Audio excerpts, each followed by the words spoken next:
গত জুলাই যখন আপনারা বা ছাত্র নেতারা যারা তখনও ছিলেন এখন আছেন, আহ, তখন আপনারা একদম সবাই বীর পুরুষ হিসেবে আপনাদেরকে দেখছে, আপনাদের নেতৃত্বে নামছে, আপনাদের কথায় মানুষ আবেগে আপ্লুত হচ্ছে, এরকম একটা অবস্থা ছিল। আপনাদের কথা মানছে সবাই একদম এক বাক্যে, এরকম একটা অবস্থা।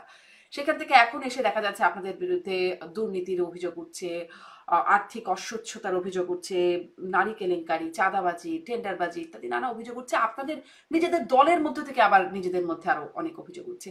এই অবস্থায় গিয়ে কেন পৌঁছালেন? হ্যাঁ, খুব স্বাভাবিকভাবেই গত বছরের জুলাই মাসে বাংলাদেশের যে অবস্থা ছিল 2025-এর জুলাই মাস ঠিক সে অবস্থায় নেই। প্রথমত হলো যে একটা জাহাজ যখন ডুবে যায় তখন সেখানে যারা রেস্কিউ করার জন্য আসে তখন কখনোই রেস্কিউয়ারদের জাত পাত কিংবা ধর্ম বর্ণ কোনো কিছু জিজ্ঞেস করা হবে না। ইভেন শত্রু যদি রেস্কিউ করতে আসে শত্রুকেও তখন আপনার বীর হিসেবেই ঘোষণা দেওয়া হবে, বীর হিসেবে তাকে গ্রহণ করা হবে। 2024 সালের জুলাই মাসে বাংলাদেশের যেই ছাত্ররা আপনার কোটা সংস্কার আন্দোলনের মাধ্যমে প্রথমত 9 দফা, পরবর্তীতে 9 দফা থেকে 1 দফার দিকে আন্দোলনটা নিয়ে গিয়েছিল, তখন বাংলাদেশের সিভিল সোসাইটি থেকে শুরু করে রাজনৈতিক ব্যক্তিবর্গ এবং ফেসিবাদ বিরুদ্ধে যে অ্যালায়েন্স, মানে আওয়ামী লীগের বিরুদ্ধে যারা যারা ছিলেন তারা সবাই যেভাবে ছাত্র নেতৃত্বকে প্রভাবিত করছিল তারা কিভাবে 1 দফার দিকে যাবেন, সেই অবস্থাটা নিশ্চয়ই সেই আন্দোলন সফল হওয়ার পর সবাই স্বাভাবিকভাবেই তারা তাদের যে প্রাপ্য, তারা ঠিক যে যে কারণে রাষ্ট্রকে আপনার তখনকার অবস্থা থেকে অথবা ডুবু ডুবু তরি থেকে একটা ভাসমান অবস্থায় কূলে ভেড়ানোর চেষ্টা করেছিলেন, সেই অবস্থা তো এখন বিদ্যমান নেই। প্রাকৃতিক ভাবেই সহজাত ভাবেই আপনি একটা যুদ্ধ অবস্থার সময়ের সাথে স্বাভাবিক আপনার যে সময় এই সময়টা তুলনা করতে পারবেন না। এখানে একটা বিষয় খুব গুরুত্বপূর্ণ যে বাংলাদেশের যে রাজনৈতিক সংস্কৃতি, বাংলাদেশের যে আপনার আইনের শাসনের যে কথাটা আমরা বলছি, মানে আইনহীনতার অথবা বিচারহীনতার যে সংস্কৃতি, ভয়ের যে সংস্কৃতি এখানে দানা বেঁধেছিল, এটা তো রাতারাতি পরিবর্তন হবে না। পাশাপাশি আমরা যখন রাজনৈতিক দল হিসেবে আত্মপ্রকাশ করি, সমুদয় আপনার বিরোধিতা সত্য, এটা সত্য, এটা বাস্তবতা যে বাংলাদেশের মধ্যে আপনি রাজনীতি করবেন অথবা এখানে 1000টা অপরাধ আছে, আপনার কোনো কোনো কর্মী হতে বা 10টা 5টা অপরাধে যুক্ত হবে না, এটা খুব অস্বাভাবিক একটা বিষয়। তো এখন আমাদের এটা হলো যে আমরা আমাদের যে প্রতিশ্রুতি, আমরা বাংলাদেশকে যে একটি কার্যকর গণতান্ত্রিক রাষ্ট্র এবং কল্যাণ রাষ্ট্র হিসেবে দেখতে চাই, সেই প্রতিশ্রুতি থেকে কিন্তু আমরা একটু সরে আসিনি, বরং এই প্রতিশ্রুতি এখন বাস্তবায়নের পথে আমরা আছি। আমি শ্রদ্ধার সাথে হেলেন আপুর একটা বিষয়কে একটু আমি এখন উত্থাপন করতে চাই। অনেকগুলো পত্রিকায় অনেকগুলো মিডিয়াতে আপনার অনেকেই এই বিষয়টা নিয়ে বারবার লিখছেন যে শ্রীলঙ্কা যেটা পারলো বাংলাদেশ সেটা কেন পারলো না। এখানে একটা বিষয় দেখেন, 2022 সালের যে শ্রীলঙ্কার আপরাইজ হয়, সে আপরাইজে আপনার গোটা আপরাইজে 10 জন মানুষ সেখানে নিহত হয়, সেখানে আপনার গ্রেপ্তার হয় 350 জন, সরি, ইনজুর্ড হয় 350 জনের মানুষ এবং গ্রেপ্তার হয় আপনার 600 জনের মতো। পক্ষান্তরে আপনি বাংলাদেশের 2024 সালের যে গণ অভ্যুত্থান, এত ব্লাড শেড, এত আপনার রক্তাক্ত যে অভ্যুত্থান ছিল, এটা কখনোই শ্রীলঙ্কার সেই শান্তিপূর্ণ অথবা গোতাবাক্সা যে আন্দোলনটা হয়েছিল সেটার সাথে তুলনীয় নয়। পাশাপাশি শ্রীলঙ্কার শ্রীলঙ্কার যেই জনসংখ্যাও আমলাতন্ত্র দেখছিলাম আছে, 2,20,00,000, সেখানে বাংলাদেশে তো অনেক, মানে তার সেই আপনি সেই কি তুলনাতেও অনেক। জনসংখ্যার, হ্যাঁ, যদি আনুপাতিক হারে দেখেন 2,20,00,000-এর মধ্যে যদি 10 জন নিহত হয়, তাহলে আপনি 16 কোটির মধ্যে কতজন নিহত উচিত? 580 জন, 90 জন, তাই তো? আপনি দেখুন তাহলে আপনি 90 জন কি, 90 জন সংখ্যাটা অনেক বড়, কিন্তু কোনোভাবেই আমরা আসলে একটা রাষ্ট্রের অভ্যুত্থানের সাথে এক রাষ্ট্রের অভ্যুত্থান, বিশেষ করে 24 সালের যে গণ অভ্যুত্থান যেটাকে বদ্র 2 নম্বর বলেছেন, এই বাংলার বুকে 100 বছরে এত বড় ব্লাড শেড হয়নি 71 ছাড়া।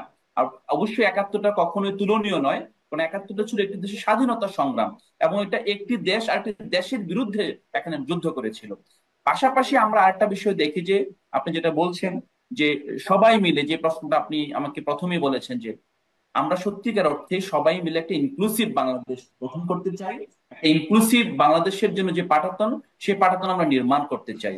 কিন্তু যে সবাই মিলে প্রশ্ন যদি আপনি বলেন যে কারা কারা মিলে, আজকে দেখেন যে চট্টগ্রামের পটিয়ায় আপনার ছাত্র জনতা আপনার একজন ছাত্রলীগের যে সদস্যকে, যার বিরুদ্ধে মামলা আছে তাকে থানায় সোপর্দ করেছেন। আপনি সেটা নিয়ে প্রশ্ন তুলতে পারেন।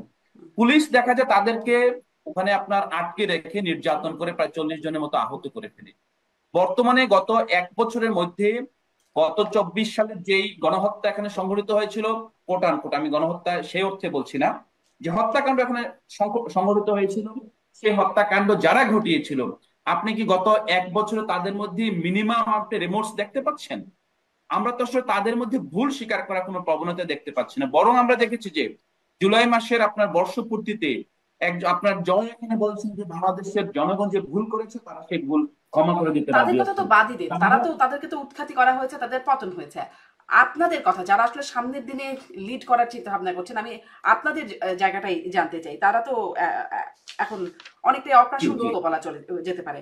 সেক্ষেত্রে বলছিলেন যে কর্মী দু একজন বা 5 জন 10 জনের 5টা 10টা অপরাধ থাকতেই পারে, যদি আপনার কথা ভুল না বুঝি, দল গঠন করলে। কিন্তু নেতাদের, শীর্ষ নেতাদের বেশিরভাগের বিরুদ্ধেই তো আপনাদের অভিযোগ। যদি একদম আপনাদের সার্জিস, হাসনাত, আপনাদের হান্নান মাসুদ, তুষার, মানে অনেকের বিরুদ্ধেই এরকম অভিযোগ এসে যাচ্ছে, বা আপনাদের ছাত্র নেতারা যারা যারা উপদেষ্টা জি পদে জি আছেন তাদের এখানে বিরুদ্ধে অভিযোগ, এখানে তাই নয় কি? আপনি আপনি বলি যে এখানে সার্জিসের বিরুদ্ধে যে অভিযোগ, আমরা তো আসলে সার্জিসের বিরুদ্ধে কোনো অভিযোগ পাইনি, ফরমালিও পাইনি, ইনফরমালিও পাইনি। হাসনাতের বিরুদ্ধে অভিযোগ মানে অভিযোগ এসেছিল আপনার গাজী তানভীর নামে একজনকে, তার বিরুদ্ধে অভিযোগ প্রমাণিত ছিল, ওই সুস্পষ্ট অভিযোগ ছিল, তাকে কিন্তু অব্যাহতি দেওয়া হয়েছে। আপনার সারোয়ার তুষারের বিরুদ্ধে একটা অভিযোগ দেখেন, অভিযোগটি যেই নারী অভিযোগটা আনয়ন করেছেন সেটা মূলত তিনি ফরমালি কোনো অভিযোগ দাখিলও করেননি। তিনি আপনার তার একটা কল রেকর্ড ফাঁস হয়েছেন, কল রেকর্ডের প্রেক্ষিতে তিনি ফেসবুকে তার একটা ডিসকন্টেন্ট সেখানে তিনি আপনার উল্লেখ করেছেন, এবং পাশাপাশি তিনি এও বলেছেন তার ব্যক্তি জীবন নিয়ে যাতে আপনার পাবলিককে মাতামাতি না হয়। আমরা জাতীয় নাগরিক পার্টি, তার যে শৃঙ্খলা কমিটি এবং পলিটিক্যাল কাউন্সিল, সেই আপনার মানে অভিযোগটা দেখেন নৈতিক স্খলনের দায়ী। তার মানে এখানে কোন সুস্পষ্ট অভিযোগ ছাড়াই আমাদের প্রমিনেন্ট এটা একজন আসলে সুস্পষ্ট নেতার অভিযোগ বিরুদ্ধে ছাড়া যখন বলছেন? মানে সেই নারী তো একদম বলছেন ডেফিনেটলি যে এনসিপির শীর্ষ নেতার কাছেও এ বিষয়ে জানিয়েছেন, অভিযোগ করেছেন, নাহিদ না ইসলামের না কাছে অভিযোগ একটা করেছেন। নাহিদ ইসলামের কাছে অভিযোগ জানিয়েছেন, তিনি ঈদের রাতে একটা সামাজিক অনুষ্ঠানে গিয়ে 10 থেকে 15 সেকেন্ড বলেছেন তার সাথে কথা আছে সারোয়ার তুষারের বিরুদ্ধে। তখন তিনি স্বাভাবিকভাবে একটা প্রোগ্রামে 2 থেকে 250 জন মানুষ আছেন ডিনার প্রোগ্রামে, ডিনার প্রোগ্রাম কখনো অভিযোগ দাখিলের প্রোগ্রাম না। একটা স্বাভাবিকভাবে বাংলাদেশের যে ভদ্রতা বোধ সৌজন্যতা বোধ সেক্ষেত্রেও আপনার কোনো পারিবারিক কোনো প্রোগ্রামে গিয়ে কিন্তু অভিযোগ দাখিল করা যায় না। উনি যদি অভিযোগ দাখিল করতেন লিখিত ভাবে, অথবা আমাদের যে শৃঙ্খলা কমিটি আছে স্বাভাবিকভাবে, তখন এটা আমলে নেওয়া হতো। পরবর্তীতে যেটা আপনার নজরে এসেছে, দল স্বপ্রণোদিত হয়ে সারোয়ার তুষারকে আপনার যেই নোটিশ দিয়ে শোকজ দিয়েছিল এবং তাকে দলের অন্যান্য কর্মকাণ্ড থেকে আপনার অব্যাহতি দেওয়া হয়েছে সাময়িক সময়ের জন্য। তবে একটা বিষয় এখানে দেখেন যে পরবর্তীতে দলের আপনার শৃঙ্খলা কমিটির প্রধানের অনুরোধের প্রেক্ষিতে উনি একটা লিখিত অভিযোগ দায়ের করেছেন। একটা বিষয় দেখেন, যে অভিযোগটি সারোয়ার তুষারের বিরুদ্ধে এসেছিল, আপনি আপনি জনপরিসরে যেটা ভেসে বেড়াচ্ছিল, সেটাকে আমলে নিয়ে জাতীয় নাগরিক পার্টি যে আপনার তাকে অব্যাহতি দিয়েছেন। ইনডিড আমি ব্যক্তিগতভাবে মনে করছি যে জাতীয় নাগরিক পার্টি এখানে লঘু পাপে গুরুদণ্ড দিয়েছেন। এই অভিযোগটি ফরমালি অভিযোগ হবে, অভিযোগের সারোয়ার তুষারকে প্রেক্ষিতে অব্যাহতি আপনি দেওয়া হয়েছে? না, সকল ধরনের কর্মকাণ্ড থেকে বিরত রাখা হয়েছে, অব্যাহতি দেওয়া হয়নি। যেহেতু কর্মকাণ্ড থেকে বিরত রাখা হয়েছে, স্বাভাবিকভাবে তিনি এখন দলীয় কর্মকাণ্ডে অংশ নিতে পারছেন না। আর বিশেষ করে আপনি যদি দেখেন যে গত 6 মাসে বাংলাদেশের যে একটা সংস্কার নিয়ে ঐক্যমত্য চলছে, ঐক্যমত্য প্রক্রিয়া এবং ঐক্যমত্য কমিশনে যে আমাদের রিপ্রেজেন্টেশন, সে সংস্কার সমন্বয় কমিটির প্রধান ছিলেন জনাব সালাউদ্দিন। সালাউদ্দিন তুষারের মতো একটা ব্যক্তি যিনি আসলে তার পুরো সময়টাই এই সংস্কারের বহুবিধ কর্মকাণ্ডে যুক্ত আছেন, তাকে এই মুহূর্তে দলে না পাওয়া এটা কিন্তু আমাদের জন্য একটা বড় লস। এবং এই লসটা আমি নির্মমভাবে বলছি যে এইটা আপনার বিচারাধীন, অথবা এটাকে আপনার তদন্তাধীন থাকা অবস্থায় অব্যাহতি অথবা তাকে কর্মক্ষেত্র থেকে বিরত রাখা কোনোভাবে আপনার যথাযথ প্র্যাকটিস না।